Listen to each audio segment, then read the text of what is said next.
Tiap orang punya semangatnya masing-masing untuk memberikan yang terbaik.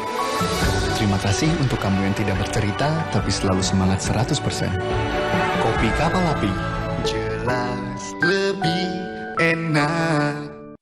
Inilah pemenang kejutan tutup botol Ramadan Aku Viva, pemenang umroh Agustin, Ganjar, dan Sri. Pemenang TV, kulkas, dan produk elektronik lainnya, serta miliaran uang tunai. Aku Viva, murni pasti sejuknya dari Wings Food.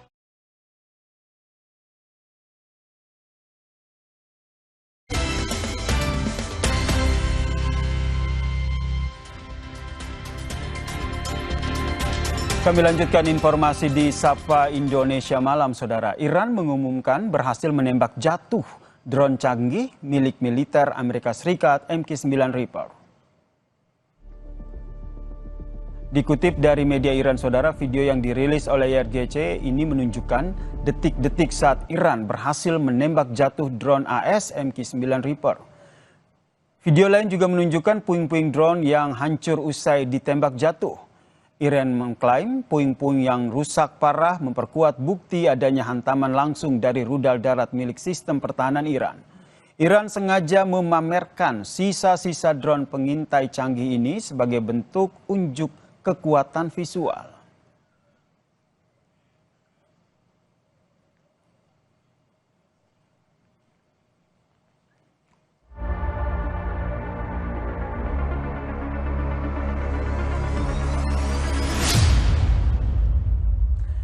Iran juga melaporkan berhasil mengidentifikasi dan mencegah pergerakan jet tempur siluman generasi kelima F-35 milik Amerika Serikat yang mencoba mendeteksi wilayah udara Iran. Insiden ini, Saudara, terjadi di kawasan pesisir selatan Iran. Laporan media Iran menyatakan jet tempur F-35 tersebut terdeteksi radar saat melakukan manuver di sekitar wilayah Teluk Persia dan juga Laut Oman. F-35, Saudara, dikenal sebagai pesawat dengan teknologi radar anti-deteksi.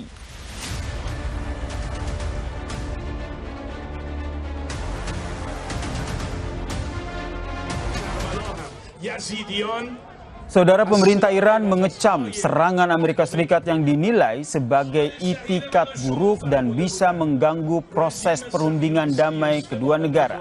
Dalam pernyataan yang dibacakan oleh penyiar televisi Iran, Kementerian Luar Negeri menyebut serangan itu sebagai pelanggaran gencatan senjata dan memperingatkan bahwa Washington harus bertanggung jawab atas segala konsekuensi. Sebelumnya, Saudara, militer Amerika Serikat melancarkan serangan di Iran Selatan yang menargetkan lokasi peluncuran rudal dan juga kapal yang memasang ranjau di Selat Hormuz.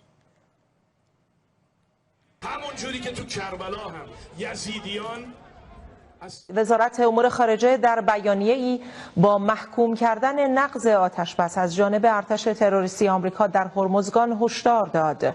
مسئولیت پیامدهای این تجاوز را متوجه رژیم آمریکا می‌داند.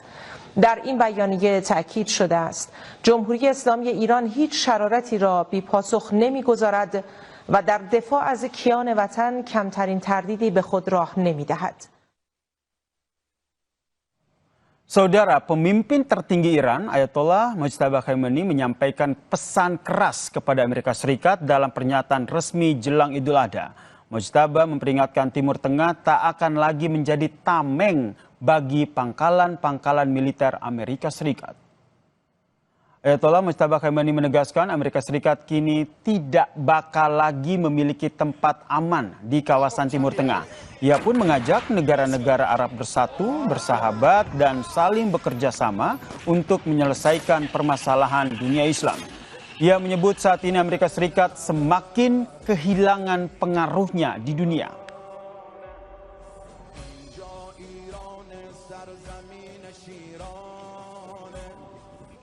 Dalam pernyataan tertulisnya, Saudara, Ayatollah Mojtaba Khamenei bilang negara-negara maupun wilayah di kawasan ini tidak akan lagi menjadi tameng bagi pangkalan-pangkalan militer Amerika.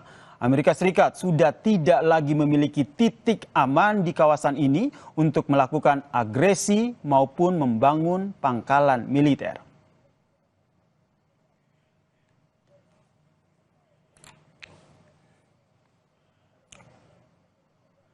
Saudara, dalam pernyataan terbarunya, pemimpin Iran, Mojtaba Khamenei, memberi peringatan keras tidak akan ada tempat aman untuk Amerika Serikat di Timur Tengah. Kita bahas bersama dengan pengamat Timur Tengah, Hasibullah Satrawi, dan juga pengamat militer, Kepala Center of Intermestic and Diplomatic Engagement, Mas Anton Ali Abbas, yang telah bergabung bersama kami di Sapa Indonesia Malam. Selamat petang semuanya. Selamat petang, Mas Selamat Yasir. petang, Mas Yasir. Menarik ini kita melihat bagaimana dinamika yang terjadi sebelumnya sudah ada mau negosiasi damai, nampaknya ini makin jauh begitu. Saya ke Mas Hasibullah dulu. Anda melihatnya seperti apa? Mojtaba akhirnya dalam pernyataannya bilang bahwa Amerika Serikat sudah kehilangan pengaruhnya sekarang di Timur Tengah dan bilang bahwa negara-negara di Timur Tengah tidak akan bisa dijadikan pangkalan militernya lagi. Ya, terima kasih Mas Yasir. Kalau kita mengikuti pernyataan terakhir dari Mojtaba Khamenei, maka sebenarnya ini hanya katakanlah ujung sementara dari berbagai macam perkembangan yang kita ikutin semenjak perang ini, termasuk ketika gencatan senjata dimulai. Saya selalu menyebutnya bahwa dalam hitungan saya per tanggal 21 April kemarin, sebenarnya Iran sudah mengalami kayak semacam perubahan posisi dalam perang ini. Yang awalnya mungkin masih di bawah Amerika, tapi dari 21 April saya menyebutnya sebagai kategori fase kelima, itu Iran sudah mendominasi pertarungan, baik di level lapangan maupun di level wacana. Dan saya melihat dominasi Iran ini makin ke sini, saya menandai lagi di tanggal 1 Mei, saya anggap sebagai fase ke-6, di mana pada saat itu Trump kembali mendapatkan kayak semacam energi berkaitan dengan kebijakannya karena dia menafsirkan sendiri tentang batasan 60 hari dan dianggapnya dengan gencatan senjata 7 April itu dianggap 60 hari tidak terpenuhi. Sehingga memang ada perubahan dari sisi energi politiknya, kebijakannya luar negeri Amerika. Tapi saya melihat dari sisi Iran itu dia stabil, dia terus meningkat, psikologinya makin sempurna dalam kondisi kemenangan, dan saya melihat apa yang disampaikan oleh Mojtaba itu bagian daripada bukti-bukti bahwa mereka berada di dalam psikologi kemenangan tadi, sehingga kondisinya memang berbalik hampir total pembalikannya. Yang awalnya mungkin takut, ini malah nggak ada takutnya. Yang awalnya mungkin ditekan, ini malah justru menekan, termasuk dengan pernyataan bahwa ini justru Amerika tidak lagi punya tempat yang aman di Timur Tengah. Kalau pernyataan ini disandingkan dengan katakanlah keresahan terbaru dari penulis terkenal di Amerika namanya Thomas Friedman di New York Times, maka sebenarnya itu dua sisi yang sama. Thomas Friedman menyoroti bahwa berbagai macam kebijakan Trump yang katakanlah tidak kuat, tidak kokoh, bisa menampilkan kepada sekutu-sekutu Amerika kawasan bahwa Amerika tak lagi bisa diandalkan. Jadi sebenarnya saya melihat apa yang disampaikan oleh Friedman yang mengkhawatirkan peran daripada Amerika di kawasan dan yang dikatakanlah diancamkan oleh Mojtaba itu merupakan sebuah kesimpulan yang hampir sama. Dan berarti menurut saya, Mas Hasibullah, maaf saya potong, berarti apa yang disampaikan oleh pemimpin tertinggi Iran yang jarang sekali menyampaikan statement ini adalah bukan gertakan semata, ini bukti bahwa militer Iran ini siap begitu. Saya ingin ke Mas Anton melihatnya seperti apa, karena kalau kita lihat apakah pertanyaannya begini Mas Anton, apakah nanti Iran akan merubah strategi perangnya, karena selama ini kita lihat strategi perangnya Iran ini selalu defensif, karena Mojtaba juga bilang bahwa akan mengajak negara-negara di Timur Tengah, negara-negara Arab ini untuk bekerja sama. Ya, pertama harus diletakkan apa yang disampaikan Mojtaba itu adalah dalam ruang negosiasi. Itu satu. Jadi dikatakan ini adalah bentuk tuntutan yang harus ditaruh di atas meja. Itu satu. Kenapa kemudian Iran harus mengangkat isu ini? Pertama jelas bahwa satu, pangkalan militer Amerika Serikat itu cukup besar di kawasan, menampung lebih dari 40.000 dengan kekuatan angkatan udara yang cukup masif di sana. Jadi ketika kita bicara tentang ancaman, gitu, Iran tuh melihat bahwa akar ancaman dari kepada mereka dari Amerika Serikat ya adalah kehadiran pasukan Amerika Serikat di kawasan, gitu. Jadi mereka melihat bahwa ini adalah seakan-akan pangkalan-pangkalan militer yang ada di kawasan itu mengepung Iran. Itu Yang kedua. Yang ketiga adalah kita bisa lihat bagaimana kemudian pada perang episode pertama gitu ya, ketika mereka Iran melakukan serangan pada Kuwait, Qatar, Emirat Arab, Bahrain dan lain-lain, itu kan menyerang pada pangkalan-pangkalan militer Amerika Serikat. Jadi dengan kata lain, serangan yang dilakukan ke negara-negara tetangga itu adalah serangan yang terkoordinasi. Terkoordinasi itu apa? Terkoordinasi untuk menyerang pangkalan regional Amerika Serikat. Gitu. Kenapa? Karena mereka melihat ini adalah sumber ancaman.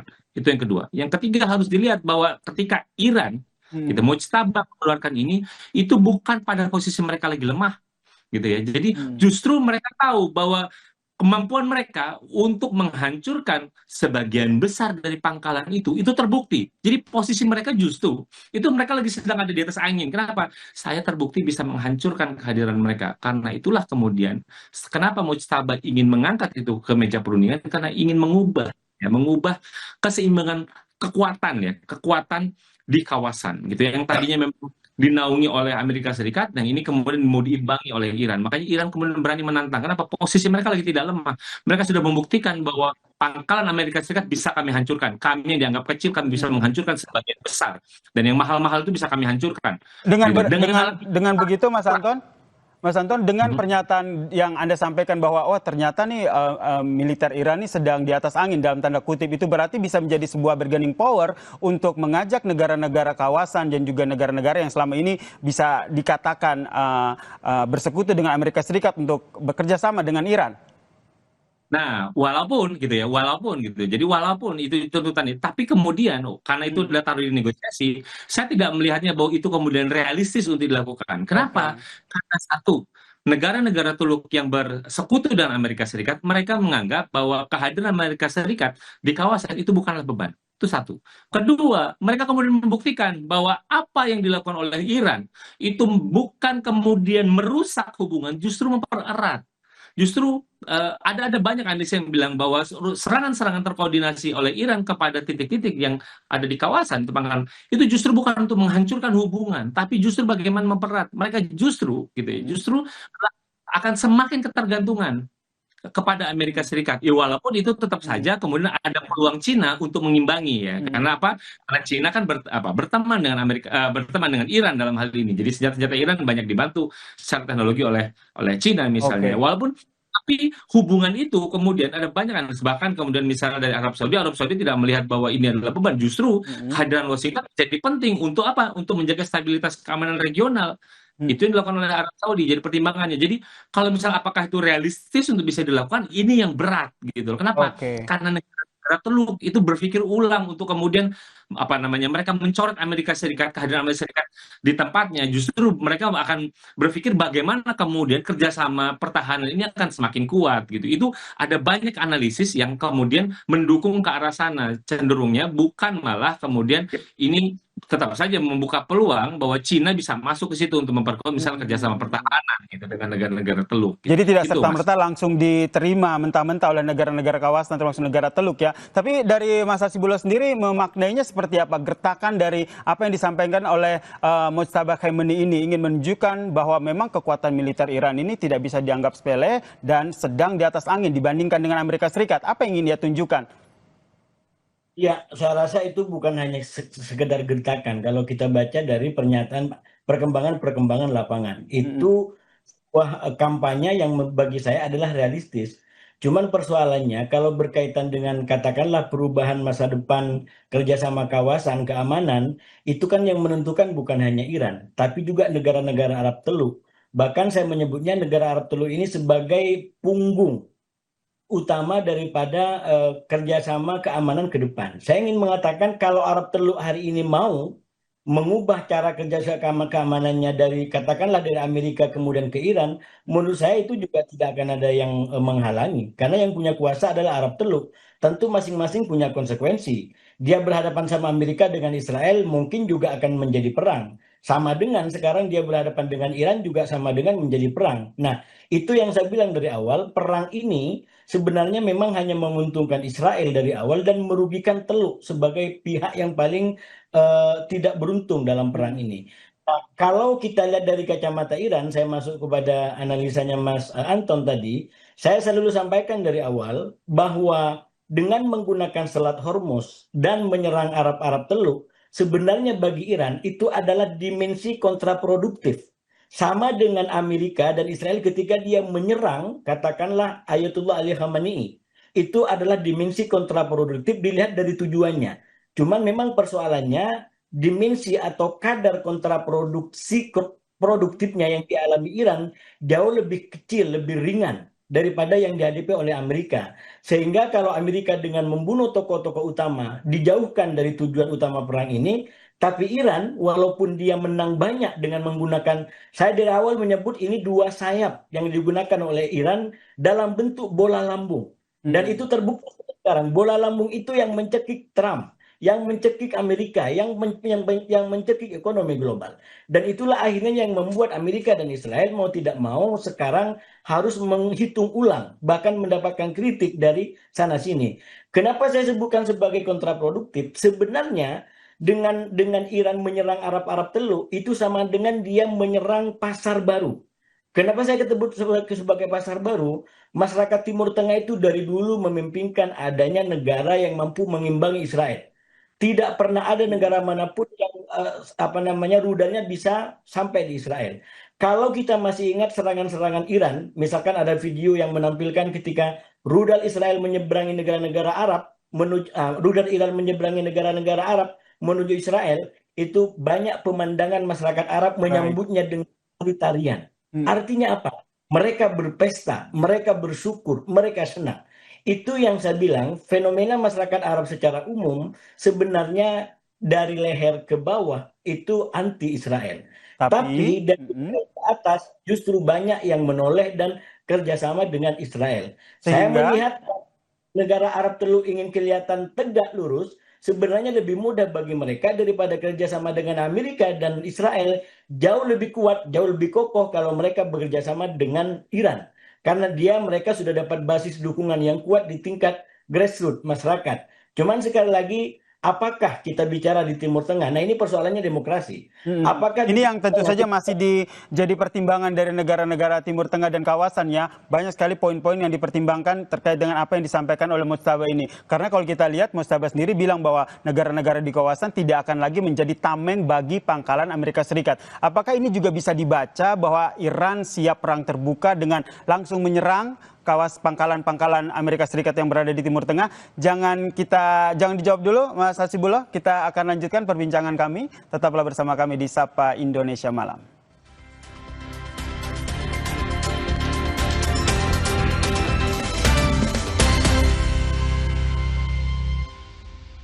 Pertanyaan gantung saya tadi ke Mas Hasibullah, apa yang menjadi pernyataan atau penggertakan dari Mujtaba ini bahwa bangsa-bangsa di kawasan ini tidak akan lagi menjadi tameng pangkalan Amerika Serikat? Apakah ini menunjukkan Iran sendiri siap melakukan serangan terbuka terhadap negara-negara di kawasan, atau bisa dibaca sebagai gertakan dari Iran agar mengajak Amerika Serikat ke meja perundingan? Ya, saya rasa bukan hanya siap kalau dari sisi Iran, itu sudah membuktikan. Perang 40 hari itu sudah membuktikan bagaimana Iran mampu melawan Amerika, mampu melawan Israel, bahkan mampu membuat kehadiran Amerika di negara-negara Arab Teluk itu tidak berguna sesuai dengan yang diinginkan. Karena pangkalan militer itu diharapkan untuk melindungi mereka. Satu dari musuh luar, dan yang kedua adalah dari musuh dalam, dari katakanlah pemberontakan rakyat. Ini yang sudah terbukti, yang sudah terbukti adalah dari serangan luar. Terbukti Iran mampu menyasar tempat-tempat terdalam yang disebut sebagai pelindung bagi negara-negara Arab Teluk itu. Karena itu ketika Mujtaba mengatakan pernyataan yang keras itu, bagi saya itu adalah proposal. Proposal artinya tinggal bagaimana negara Arab Teluk bersikap. Kalau mereka mau, maka bisa dicapai kesepakatan itu dan akan terjadi perubahan signifikan di Timur Tengah. Sekali lagi tentu dengan konsekuensi-konsekuensi yang tidak ringan. Nah, oleh karena itu, kalau bagi saya ke depan memang ini ada di Arab Teluk, bagaimana mereka akan bersikap.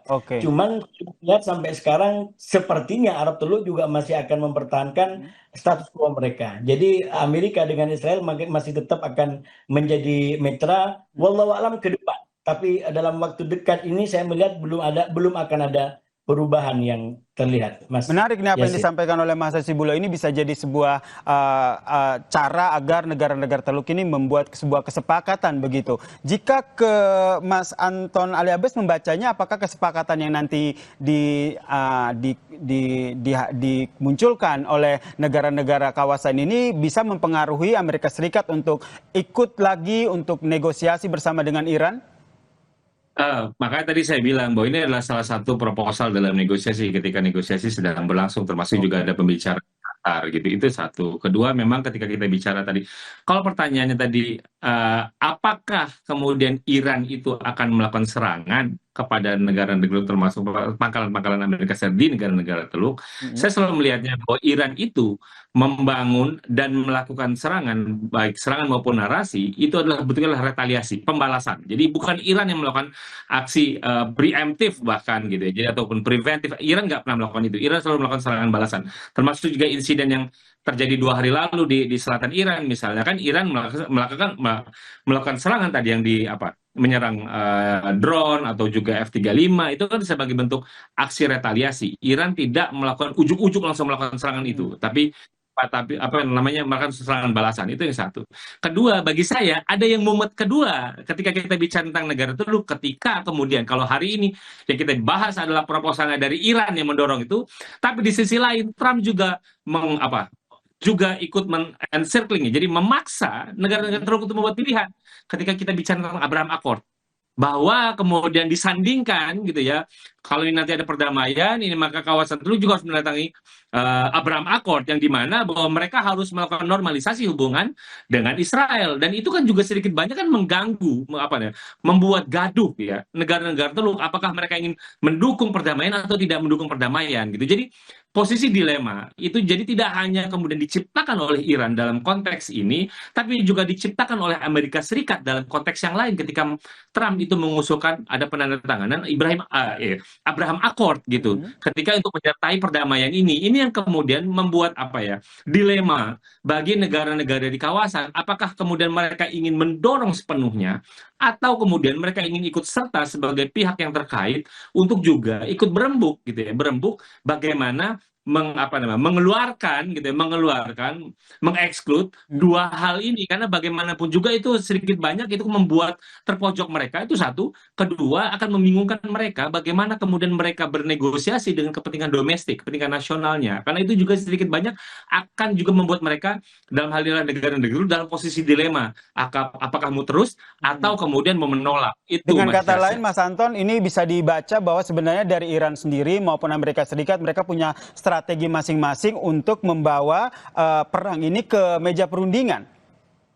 Betul gitu. Jadi bahwa kalau misalnya ada apakah ada atau tidak ada, jawabannya ada. Gitu. Bahkan Iran sekalipun yang tidak pernah mau mengakui, ketika mereka menyebut ada kerangka waktu 30-60 hari, itu menunjukkan bahwa ada perundingan. Itu satu. Kedua, bahkan tidak hanya difasilitasi oleh Pakistan saat ini. Bahkan misalnya ada delegasi dari Iran datang ke Qatar juga membicarakan soal proposal perdamaian. Artinya apa? Messengernya itu kemudian bekerja dengan banyak. Kenapa? Karena memang negara-negara Teluk juga berkepentingan bagaimana kemudian Selat Hormuz ini bisa dibuka minimal 60 hari ketika mereka ingin berunding menyelesaikan poin-poin yang krusial. Bahwa ada poin-poin krusial yang juga cukup pelik, ada bicara tentang uranium, bagaimana Selat Hormuz misalnya, lalu bagaimana Israel Lebanon itu juga tidak kalah pelik gitu. Ada beberapa hal yang pelik, tapi mereka berharap bahwa Selat Hormuz dulu deh dibuka. Oke, ini yang menjadi salah satu poin ya terkait dengan Selat Hormuz ini, karena sebenarnya tidak hanya Iran tapi negara-negara Teluk juga punya kepentingan di sini. Dengan melihat strategi masing-masing dari kedua negara untuk membawa hal ini ke meja perundingan seperti yang dikatakan oleh Mas Anton tadi, Mas Hasibulo melihatnya ini akan terjadikah perundingan kedua negara dalam waktu dekat, atau kedua negara ini masih sama-sama memiliki ego sehingga perundingan yang sempat kita lihat sudah mau titik temu ternyata ini gagal lagi? Ya, kalau saya ikutin dalam perkembangan terbaru, katakan hari ini 50 hari pasca gencatan senjata, saya masih berpegangan pada perkiraan 60% berbanding 40%. 60% ini optimis kita bisa lanjut perundingan dan bisa dicapai kesepahaman awal yang sekarang lagi dikelola dan kembali ke Teluk. Karena sekali lagi memang Teluk adalah sentral menurut saya, epicentrum daripada berbagai macam kepentingan ini, dan kita berharap ke depan kalau ini akan lebih deal, bukan hanya Qatar, tapi akan ada beberapa negara Arab lain yang akan membuat upaya daripada kesepakatan ini bisa tercapai. Katakan ada Turki, katakan ada Oman gitu ya, yang sekali lagi selama ini punya kontribusi kuat, peran yang sangat kuat dalam upaya untuk mediasi perdamaian. Begitu, Mas. Ini yang masih menjadi harapan kita bersama ya, di antara ego masing-masing negara ini, berharap agar mereka memiliki cara masing-masing untuk duduk di meja perundingan. Terima kasih Mas Hasibullah Satrawi dan juga Mas Anton Ali Abbas telah berbagi perspektifnya di Sapa Indonesia Malam. Salam sehat semuanya. Terima kasih, Mas. Dan saudara, usai jeda, Sapa Indonesia Malam masih akan kembali dengan sejumlah informasi lain, di antaranya. Di tengah proses negosiasi damai, Amerika Serikat melancarkan serangan ke Iran. Lalu bagaimana dampak serangan Amerika Serikat ini ke proses perundingan Amerika-Iran? Pembahasannya usai jeda di Sapa Indonesia Malam.